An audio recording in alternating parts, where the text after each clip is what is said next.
Olá, meus queridos alunos e alunas do nosso curso de Direito Empresarial do Centro Universitário UniFCV. Estamos ainda nesse período de corona, não é? E vamos hoje então dar início aqui à nossa próxima aula, né? Nossa aula atual, que será sobre a proteção do ponto. Vocês se lembram que na semana passada, ou na aula passada, nós terminamos aqui com aquelas coisas, aquelas questões, né? De como se faz ali, quais são as exigências para se fazer uma alienação, que é a venda de um estabelecimento, né?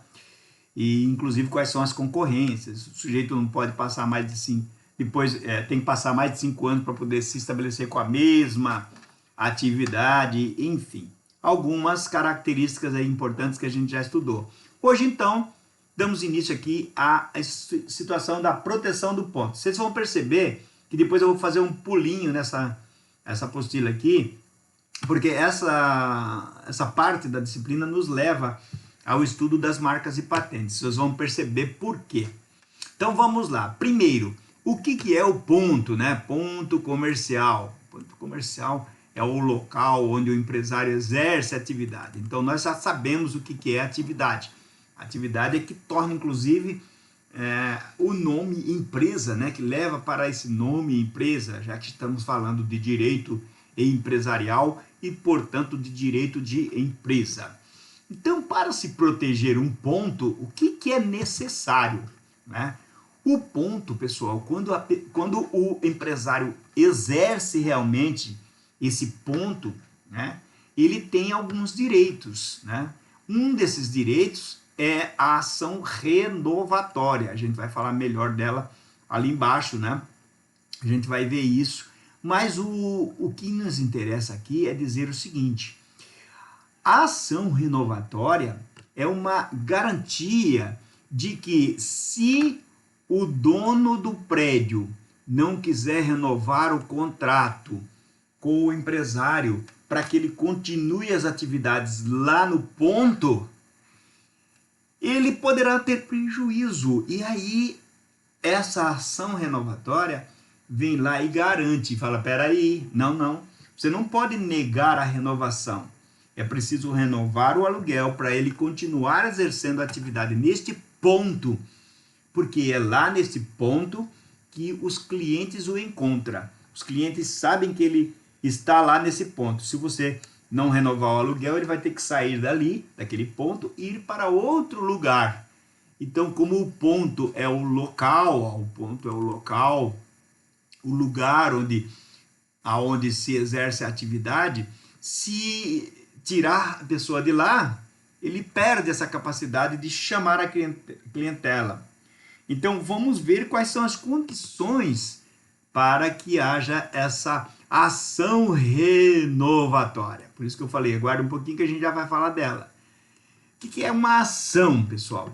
Se o dono do imóvel não quiser renovar o aluguel, aí o comerciante, não é verdade, não é mais comerciante, a gente fala de empresário, né? Mas aqui tem o comércio, ele vai fazer o seguinte, ele vai até o juiz e diz, olha, seu juiz, eu estou lá nesse ponto já há algum tempo, nós vamos ver isso, e o dono do imóvel não quer renovar.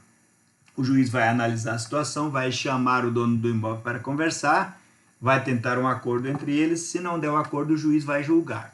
Então, para que o empresário, né, esse comerciante, esse empresário, né, a gente falava em comércio, comercial, comerciante, agora a gente fala empresário, empresarial, tá certo? Para que ele tenha esse direito da ação renovatória. Renovatória significa, então, renovar o aluguel, para continuar naquele ponto. Para que ele tenha esse direito, são necessários algumas ocorrências, ou algumas garantias, alguns aspectos. Vamos ver quais são. Primeiro, ele deve ser empresário regular. E o que seria um empresário regular? Deveria ou deve estar registrado perante a junta comercial. É o registro mercantil, né? O registro público das empresas mercantis. Então, se ele não tiver registrado, ele não terá esse direito de entrar com essa ação. Portanto, deverá ser um empresário correto, que cumpre as suas obrigações, inclusive a de registro. É lógico, se não tiver registro não é empresário, tá certo? Muito bem. Agora, ele tem que estar lá, ó, locação mínima de 5 anos. Se ele tiver com menos de 5 anos nesse local, não tem esse direito também da ação renovatória. Então, a relação locatícia, quer dizer, locatícia é de alugar, né? Precisa ser de, no mínimo, 5 anos. 5 anos. Ainda que somados os períodos anteriores. Ora, pode ter um contrato de 3 anos, depois uma renovação de mais 2 anos. Deu 5, tá certo? Pode ser contratos de 1 ano. Então, 1 ano, aí renovou, deu 2 anos, renovou, deu mais um. Enfim, tem que ter pelo menos 5 anos de contrato. Aí, nesse contrato, pessoal, de locação de 5 anos, né, o dono do imóvel está renovando, completou os 5 anos de relação locatícia, ele terá esse direito. Mas isso não significa que ele tem que estar lá, nesses 5 anos, exercendo a mesma atividade. Não! A atividade que ele precisa renovar, olha, exercício ininterrupto de no mínimo 3 anos da atividade que ele precisa renovar. Digamos que alguém alugou um imóvel e trabalhou lá como uma pizzaria durante 2 anos. Aí ele resolveu mudar essa pizzaria e passou a ser uma lanchonete. Não é mais suco, fabrica só sucos. Ou então, sei lá, botou uma outra atividade completamente diferente. Eu não quero aqui falar em roupa, porque seria completamente diferente demais, né, para se mudar assim. Mas vamos supor que houvesse uma mudança. E nesse caso, 3 anos depois, ele teria direito a essa ação renovatória. Porque o ramo que ele está trabalhando está ininterrupto durante 3 anos no mínimo. Aí ele tem esse direito aí, tá? Muito bem, eu falei para vocês há uns dias atrás sobre decadência e prescrição. Agora aparece a palavra decadência aqui, ó. O que significa essa palavra decadência? Ó, o direito de propor a ação renovatória deve ser exercido no máximo 6 meses antes de vencer o contrato de locação, sob pena de decair o direito. Então, lembra, gente, que eu falei de prescrição? O que é a prescrição? A prescrição é quando você perde o direito de entrar na justiça para que o juiz reconheça que você tem um direito. Então, no caso da prescrição, você parte do pressuposto de que você já tem o direito. Percebe isso?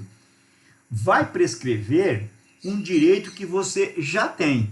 No caso da decadência, vai decair um direito que você não tem ainda.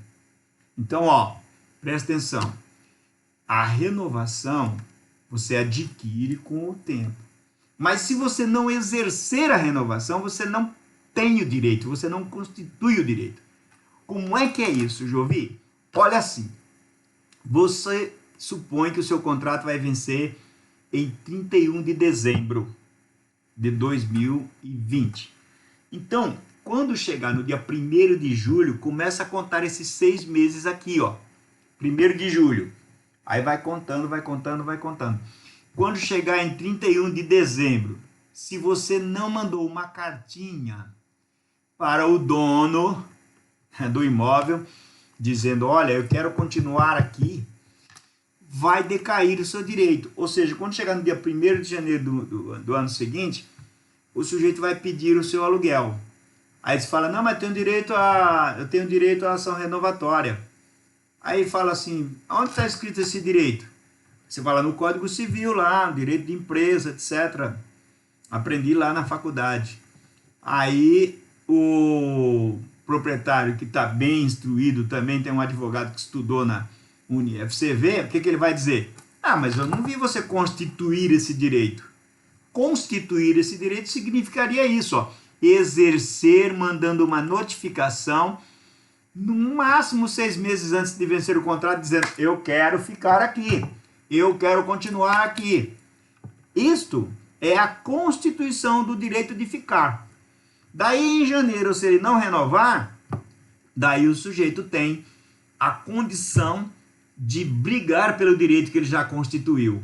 Se ele não brigar, esse direito vai prescrever. Já é outra coisa. Prescrição é sobre um direito que está constituído. A decadência é um ato que você pratica para constituir o direito, criar o direito, estabelecer o direito, tá certo? Exceções às concessões. Por exemplo, toda regra tem exceção, não é? Então você precisa renovar o aluguel, precisa continuar lá naquele local. Mas aí existe umas exceções que a lei diz: olha, tem horas que você não pode, não está garantido, não.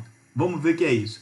Ó, a lei, embora a lei outorgue, ou seja, ela concede, né? Concede essa questão do ponto comercial, essa proteção, ela não pode sobrepor o direito de propriedade, ou seja, essa proteção que você tem de manter o seu comércio lá não é mais forte do que o direito que o dono do imóvel tem de ser proprietário do imóvel. Lógico, nós temos aí dois direitos, né? Um é o direito de comercializar naquele ponto, e o outro é o direito de ser proprietário. Eu, como proprietário, posso fazer um monte de coisa, né, com o meu imóvel, né? Então, veja, o direito de propriedade, ele é garantido por Constituição, né? Então, daqui, ó, constitucionalmente garantido, permitindo a não concessão. Então, esse direito de propriedade, ele vai dizer o seguinte: ó, tem momentos que você não precisa obedecer esse direito de ação renovatória. Que momentos são esses? Ó, insuficiência financeira da proposta de renovação. O sujeito adquiriu o direito de renovação. Só porque ele tem esse direito, pagava lá 10 mil reais de aluguel. Ele vai lá e fala: eu quero continuar aqui. E o pior é o seguinte: agora, como eu tenho direito de renovação, eu só vou pagar 2 mil reais de aluguel. Aí não dá, né, gente? Outra coisa também, ele pagava 10 mil reais de aluguel, mas a coisa cresceu naquela região, construíram um shopping do lado, veio um terminal de ônibus, as pessoas começaram a aumentar ali a circulação. Então, de certa forma, que aquele ponto cresceu muito o valor do aluguel. O sujeito vai lá e fala: olha, eu quero alugar, quero continuar aqui. E eu, como estou pagando 10 mil reais, eu agora vou pagar 12 mil. Aí o dono fala: não, espera um pouco. Agora, esse imóvel aqui, nesta localidade, vale 20 mil reais de aluguel. Então, vamos negociar. Por 12 eu não alugo. Né? Então, essa é uma das condições. Aí vai para o juiz vai analisar, vai fazer uma proposta, vai rebater no meio e provavelmente por 15 mil se renova, por 16, por 14, mas não por 12. Pode ser uma proposta melhor. Ó. Alguém, um terceiro, chega lá e fala: não, eu pago os 20. Aí o sujeito tem que pagar 20 para continuar lá, porque se não tiver condições de pagar os 20, aquele terceiro vai fazer uso do imóvel. Reforma inadiável. Às vezes o prédio sofre deteriorações, né? Começa a entrar muita água da chuva e pode até cair o prédio. Então, precisa reformar imediatamente. O proprietário, vendo isso, com medo de perder sua propriedade, vai lá e diz: olha, eu quero usar do meu direito de negar para reformar o imóvel. Então, ele, nesse caso, não é obrigado a renovar. E o juiz vai reconhecer esse direito dele, caso tenha que ser julgado na justiça a ação. Pode ser também para uso próprio. O dono do estabelecimento fala: eu quero montar um negócio meu aqui. Então, nesse caso, é uma das exceções também. Ou então, para estabelecer lá para a esposa, né? Ou para o marido, se for o dono, for a mulher. E assim por diante. Não só o marido, né? O cônjuge é o marido ou a mulher, o esposo ou a esposa, mas pode ser um ascendente, pode ser o filho, né? Ou então pode ser um descendente, ó. O descendente é o filho, o ascendente seria o pai. Então, um ascendente, o avô, né? ou o pai, a mãe, e um descendente. O descendente pode ser um filho, uma filha, né? Que vai se estabelecer nesse local. Então, isso daí também é uma exceção para a ação renovatória. Mas a ação renovatória é uma das formas de se garantir a proteção do ponto comercial, tá certo, pessoal? Bom, aí tem uma questão chamada shopping center, né? Hoje está muito em moda, o shopping center é muito lugar mais seguro e cresceu muito no Brasil e no mundo esse conceito de um lugar, né, que concentra lojas e negócios. Então, tem lá também uma questão de proteção legal, certo? A proteção legal no questão do shopping center, olha aqui, ó, assegura o direito de uso da ação renovatória e da lei de locações, porém os shopping centers estão organizados na forma de empreendimento. O não cumprimento de meta, gente, por um lojista implica prejuízo a todos os demais lojistas. Então pode provocar um distanciamento do consumidor. Então quando o empresário não, né, exerce dignamente aquela função de empresário, isso pode causar um problema e ele pode sair do shopping. Shopping é uma questão muito complicada, tá? Remuneração. Algumas lojas, elas têm uma questão diferencial na questão da remuneração. A remuneração pela locação é outro diferencial. Haja visto que as locações de espaço em shopping center implicam no pagamento de uma parcela fixa, previamente ajustada, e no pagamento de uma parcela variável, calculada com base no movimento financeiro do lojista. Então, você vai lá, você aluga um espaço para pagar R$1.000 por mês. Além desses R$1.000, você vai pagar 1% do seu faturamento, 2% do seu faturamento, e assim por diante.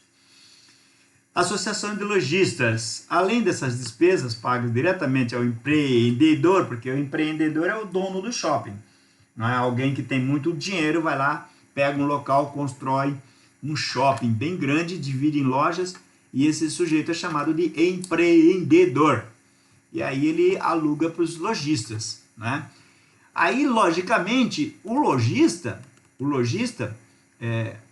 se une lá com outros lojistas e vão criando condições de discutir, debater as coisas. Eles se associam, né? Eles fazem, então, a associação de lojistas. Então, também se paga despesa, tá? Para essa associação. Porque o camarada que aluga uma loja num shopping, ele tem obrigação de se filiar. Ele tem que ser associado. Porque se ele não for associado, ele não participa das negociações, não discute com o dono do shopping, ele fica alienado ali. Então fica um pobre coitado que não sabe o que está acontecendo com as coisas. Então ele precisa ser membro dessa associação. Aí tem que pagar também. Lá nessa associação, ó, eles discutem inclusive questões de campanhas de publicidade permanente. Você vê às vezes uma publicidade falando assim, ó, vá até o shopping tal, shopping tal, shopping tal. Todo mundo está pagando aquela publicação, não é o dono do shopping que está pagando. Aquela publicidade é feita de acordo com o interesse global de todos os lojistas.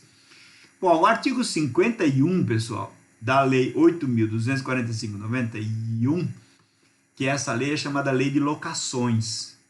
É esse artigo que trata das locações. Então eu convido você a dar uma lidinha nesse artigo bem legal, com calma, entendendo. Se você não entender alguma palavra aqui, você pode mandar um e-mail para mim para tirar dúvidas, tá certo? Porque aqui, ó, tem as garantias, tá? Então, ó, nas locações de imóveis destinados ao comércio, o locatário terá direito à renovação do contrato por igual prazo, desde que cumulativamente o contrato a renovar tenha sido celebrado por escrito e com prazo determinado. Prazo mínimo do contrato, tá vendo? Tudo aquilo que a gente estudou agora há pouco, né? A renovar ou somar os prazos ininterruptos dos contratos escritos seja de 5 anos e tenha exercido a mesma atividade por pelo menos 3 anos, tudo isso está aqui, tá certo? Então dá uma lidinha e aí convém. E o 54 fala dos shoppings, tá? Muito bem, passando para frente, ó, conceito. O nome empresarial é o nome pelo qual... aqui a gente vai falar sobre o nome empresarial, perdão. Esqueci mudei aqui, ó, com a nota de rodapé, já ia mudar sem falar do nosso tema. Então, feito isso, da produção do ponto, nós passamos para o nome empresarial. Então, o que é primeiro o nome empresarial? Nome é a firma, pessoal. Eu falei para vocês isso uma vez na aula presencial até. Firma, quando você reconhece a firma, é a assinatura, o nome da empresa, né? Aquele nome fictício, criado, né? Que dá fidelidade àquela instituição como pessoa jurídica, né? Então, olha aqui, ó. O artigo 1155 diz: considera-se nome empresarial ou firma, ou a firma, ou a denominação adotada conforme este capítulo para o exercício da empresa. Exercício da empresa. Mais uma vez, aqui fica fácil da gente entender que a empresa é a atividade, porque você exerce a empresa. Você exercendo a empresa, você está exercendo uma atividade. E o parágrafo único diz assim, ó, equipara-se ao nome empresarial, para os efeitos da proteção da lei, a denominação das sociedades simples, associações e fundações. Olha, vamos entender isso aqui que é muito importante. Talvez você encontre essa pergunta ou essa resposta numa questão lá da multidisciplinar. Ó, equipara-se ao nome empresarial. Então, o que é o nome empresarial? O nome empresarial é a firma da empresa. Eu tenho uma empresa, então se eu tenho uma empresa, aquela firma é um nome empresarial. Ou a denominação, como por exemplo, ó, Centro Universitário UniFCV. Essa é uma denominação, é um nome de fantasia, antigamente chamava de nome de fantasia, ou é uma expressão que define como sendo a atividade que está sendo exercida. Mas, além disso, eu tenho lá, no contrato social, uma expressão que me dá o nome da pessoa jurídica. Unimares, União Maringaense de Ensino, Limitada. Então, lá eu tenho ali, ó, a firma, certo? Então, ó, esses nomes, eles estão garantidos aí para algumas coisas. Agora, tem algumas outras denominações que se equiparam para fins de garantia. É o que está escrito aqui no parágrafo único. Ó. Equipara-se ao nome empresarial para os efeitos da proteção legal. O que se equipara? A denominação das sociedades simples, das associações e das fundações. Então, veja, se eu falar em marcas, né, UniFCV é uma marca. Mas, veja, a SEMA, né, que é um clube, a SEMA não é uma marca comercial, empresarial, mas ela tem proteção legal, conforme o que está escrito aqui nesse parágrafo, porque se equipara a um nome empresarial, como o UniFCV.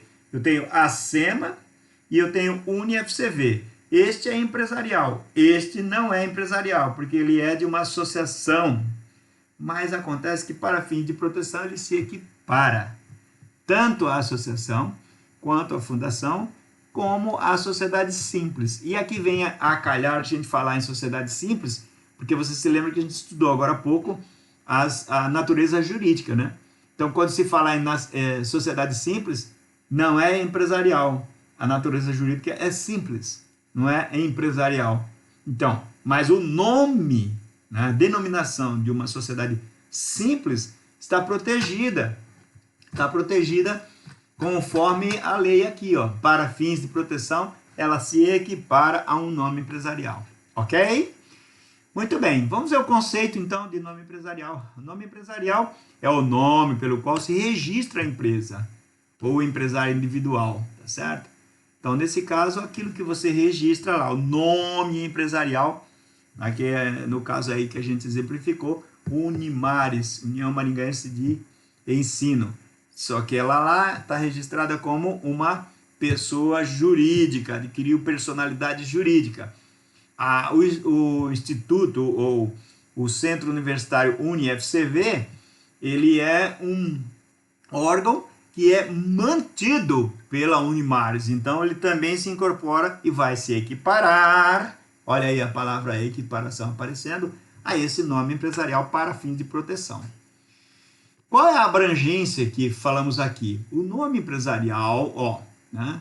Quando falamos de nome empresarial, a impressão que se tem é que tudo aquilo que possa identificar o nome do empresário perante o público-alvo, ou seja, consumidor, tem sua natureza. Assim, temos nesse conjunto nome empresarial, título do estabelecimento, olha aí, domínio da internet.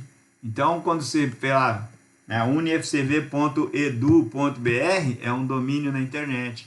E a marca, aquela marca que eu coloco sempre nas nossas aulas aí, iniciando aquele logotipo lá que fica flutuando no começo das nossas aulas. Aquilo ali é uma marca. E aquilo é proteção, tem proteção, tem abrangência, está embutido, vou dizer assim, pertence, né, está agasalhado por essa proteção do nome empresarial. Quais são as espécies que nós temos então? Vamos falar aqui sobre elas, as espécies. A primeira delas é a firma, que é o nome empresarial, como a gente falou agora há pouco, Unimares, União Maringaense de Ensino. Aqui nós temos, por exemplo, José Silva Alimentos Limitada, é um exemplo, tá certo? Aí depois nós temos denominação. Denominação é a utilização de elementos de fantasia, como por exemplo nós falamos aí da UniFCV, é um nome, né, que compõe a Unimares, não vai ficar Unimares, então UniFCV. UniFCV vem como marca, né, o Centro Universitário UniFCV mantido pela... Então, essa conceituação acaba se confundindo com o próprio nome empresarial, denominação.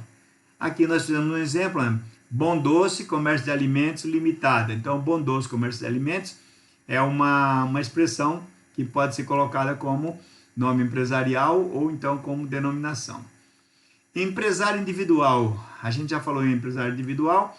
Quando duas pessoas se unem, nós temos sociedade. Quando não temos pelo menos duas pessoas, se tiver uma pessoa só, nós estamos falando aqui de um indivíduo. Atualmente existe a EIRELI, nós vamos falar um pouquinho sobre ela numa aula aí pela frente, que é a empresa individual de responsabilidade limitada. Né? Depois nós temos as sociedades empresárias, aí são várias que a gente já estudou, né? A sociedade em conta de participação, sociedade em nome coletivo, a sociedade em comandita simples, a sociedade limitada, a sociedade anônima, a comandita por ações, tudo isso a gente já viu, né? E microempresário. Então, microempresário tem até uma expressão ME, que é microempresário, né? E o pequeno empresário, EPP. Né? Essas classificações aqui são mais com aspectos fiscais, ou seja, no que tange à tributação. A alteração do nome empresarial pode ser alterado o nome? Então, nosso direito contempla as possibilidades de alteração do nome. Como é que é isso? Dividido, por exemplo, em a alteração facultativa. É aquela que o próprio empresário tem vontade, interesse de alterar. Ele vai lá e fala, eu quero mudar o nome da empresa para tal. E aí a junta comercial analisa e vê se ele não está aplicando um golpe no mercado. Se não tiver nenhum inconveniente, ele vai lá e autoriza, a junta autoriza. Outra coisa é a alteração de sócios. Então, digamos que sai um sócio que integra o nome da empresa. Aí você justifica que a saída dele, né, precisa fazer uma alteração do nome empresarial. Alteração compulsória. Compulsório, pessoal, significa forçado. Então, quando alguém está submetido a um aspecto legal para constituir uma empresa, no momento que houver uma mudança da lei e as regras dessa lei mudar, pode ser obrigado a mudar o nome empresarial. Veja, por exemplo, é de caráter obrigatório e deverá ser procedida sempre quando o nome empresarial estiver realizando ou realizado na espécie de firma e esta sofre alteração por conta de um fator ligado à pessoa do empresário. Isso aí por exemplo, se a gente falar do mercado financeiro, o mercado financeiro tem regras próprias, a lei, né, atua sempre em cima de algumas condições para que haja uma empresa que trabalhe com o mercado financeiro. Então, de repente, pode ser que a lei venha mudar e impor uma mudança na denominação de uma sociedade. A alteração de patronímico. Aqui, patronímico é o seguinte, é o nome da pessoa, né? A pessoa chama-se José, aí depois passa a se chamar outra coisa lá. Uma vez tendo o empresário que ceder o seu nome civil, né, para a composição do nome empresarial, a gente viu aqui em cima, ó, José Silva Alimentos, né? José Silva Alimentos. Então ele cedeu esse nome lá, José Silva é o patronímico, para o nome empresarial. Se houver uma ação judicial de retificação de assento, retificação de assento significa o seguinte, mudou de nome. Vamos supor, o José era José, mudou para João, por alguma ação judicial que ele entrou. Então deverá mudar necessariamente para proteger a respectiva alteração do nome empresarial. Era José, o nome dele mudou para João, agora vai ter que mudar para João Silva também, né? A empresa. Alteração do tipo social. Então você pode ter uma empresa com o tipo lá era limitada, passou a ser SA e assim por diante. Então essas coisas também podem levar à alteração do nome empresarial. E por ato judicial, quando o juiz determina. Vamos supor que alguma coisa aconteceu, pode ser que num processo de falência ou recuperação, o juiz determine, o Poder Judiciário determina a alteração do nome do empresário, tá certo? Agora também tem uma situação aqui de proteção. Quando se fala em proteção do nome empresarial, pessoal, é importante pensar assim, ó. Quando se faz o registro na junta empresarial, na junta comercial, o registro é estadual. Ele está garantido no estado da federação em que foi constituída a empresa e registrada. Ali ele se protege do lucro, do núcleo, né? Por exemplo, ó, Ipiranga Comércio de Alimentos Limitada. A palavra que define o núcleo desse nome é Ipiranga. As demais denominações, por exemplo, Comércio de Alimentos Limitadas, são de uso comum, qualquer pessoa pode usar. Então, está protegido ali, para efeito de junta comercial, Ipiranga. Agora, essa proteção ela é estadual, se for registrado na junta comercial. Para ter uma proteção nacional, é preciso se falar em marca. A gente precisa ir estudar marcas e patentes. Por isso que eu falei que com essa aula, em seguida, a gente pode pensar já no estudo da marcas e patentes. Qual que é o objetivo da proteção? Primeiro, se preserva o crédito do empresário, a credibilidade que ele tem perante o mercado, né? A clientela acredita naquele empresário por causa do nome que ele tem.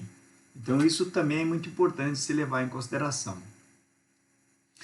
Preservação do crédito, o uso do mesmo nome por duas pessoas, tendo uma delas o nome vinculado a qualquer fato ilícito ou depreciativo, pode abalar o crédito da outra, né? Então, por exemplo, aqui, ó, Schering do Brasil e Schering Plug da Alemanha, né? Então, a Schering, o nome Schering, pertence às duas aqui, ó. Se uma delas, né, a empresa brasileira, por exemplo, der uma falha no mercado, né? Olha aqui, ó. Aqui é uma ideia. Lembre-se do exemplo dos casos das empresas Schering do Brasil e Schering Plug da Alemanha.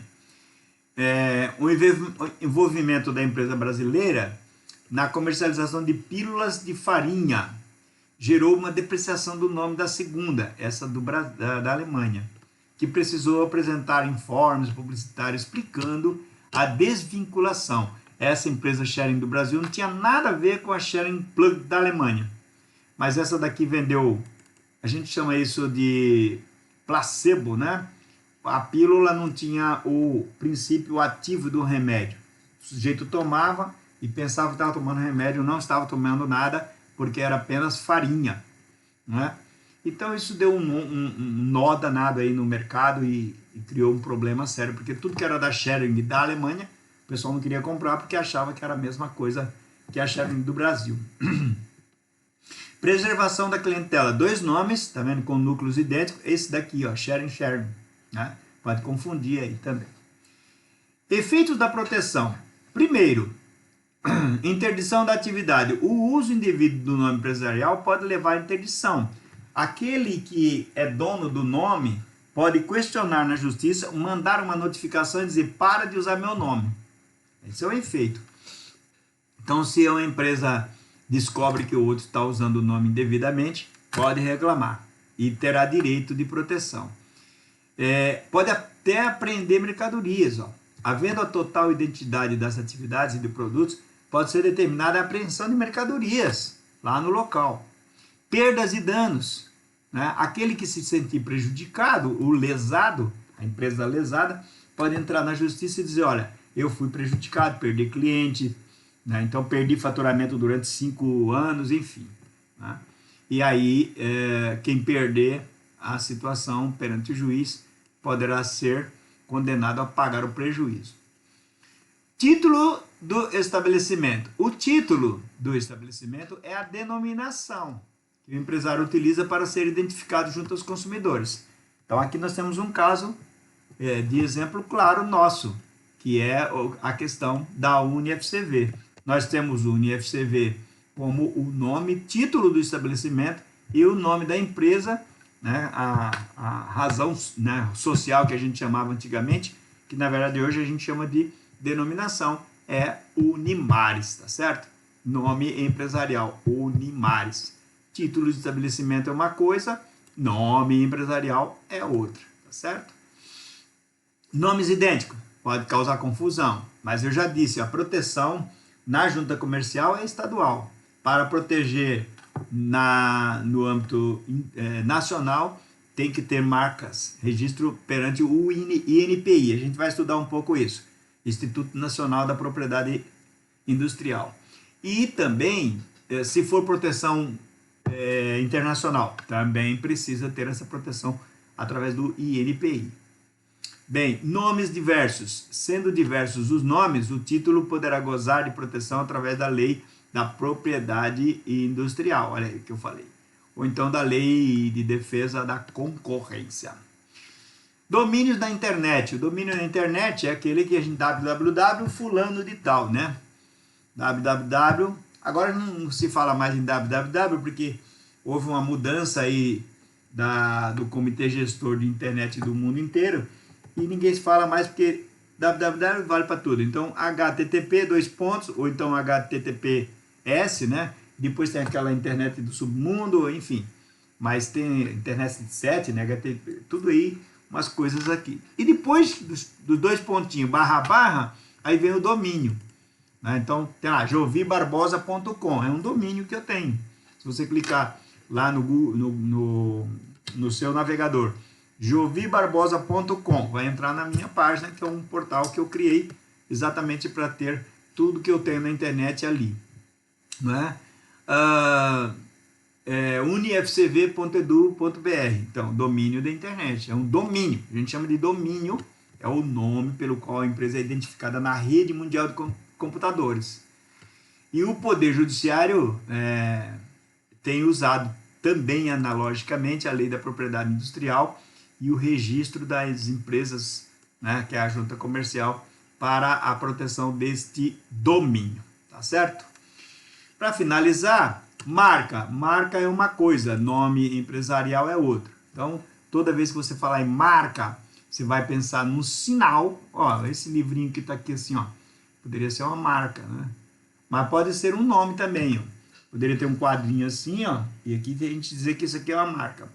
Nós vamos estudar logo em seguida aí marcas e patentes, aí você vai ver a diferença. E núcleo empresarial, já falei do núcleo. O núcleo é a palavra principal que está no nome empresarial. Então, se você tiver uma empresa lá, né, aí é o nome dela. Por exemplo, Unimares, União Maringaense de Ensino, né? Então, Unimares junta, né, as palavras, Unimares. Então, acaba virando uma marca ali. União Maringaense de Ensino. Ensino pode ter vários. Agora, a União Maringaense tem que ser só essa aí, porque virou o núcleo do nome empresarial, tá certo? Bom, esse pedaço aqui da apostila fala dos registros, mas aqui a gente só vai dar uma pincelada rápida, porque na próxima aula estudamos a lei das patentes de marcas, né? E aí a gente parte desse ponto aqui. Então vamos falar como é que se registra na junta comercial, discutir um pouquinho sobre isso e falamos então do registro de marcas e patentes, tá certo? Depois nós voltamos aqui para essa parte da apostila que vai falar das obrigações do empresário. Estamos já caminhando aí, pessoal, espero que a gente volte o mais rápido possível. Nosso reitor já falou que talvez só volta agora em julho, né, fisicamente. Então, se não for possível, nós vamos ver como é que fica isso aí. O pessoal está estudando como é que é a melhor maneira da gente terminar esse nosso semestre. E eu tenho certeza absoluta que a gente vai terminar numa boa, com certeza, porque tem muita gente interessada em entregando as tarefas. Parabéns àqueles que entregaram as tarefas, tá certo? Pessoal, fiquem com Deus. Beijo no coração de todos e até a próxima.